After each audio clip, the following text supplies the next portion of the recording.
મહર્ષિ વેદવ્યાસ રચિત ગરુડ મહાપુરાણમાં કયું કર્મ કરવાથી આપણને યમલોકમાં યમ કયું ફળ આપે છે તે આપણે આ વિડીયોમાં સાંભળવાનું છે. તો ગરુડ મહાપુરાણમાં હત્યા ખૂનનું ફળ શું છે તે આપણે સાંભળીએ. કોઈ પણ જીવની હત્યા કે ખૂન કરવાનું પાપ ઘોર ગણાય છે. હાલતા ચાલતા ખૂન હત્યા થાય છે.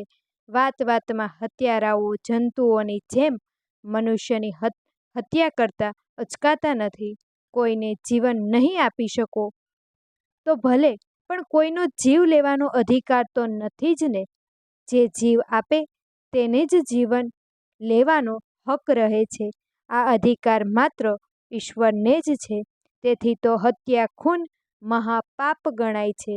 આવા પાપ કરનાર પાપીઓને યમલોકમાં યમદૂત કરવતથી વહેરે છે.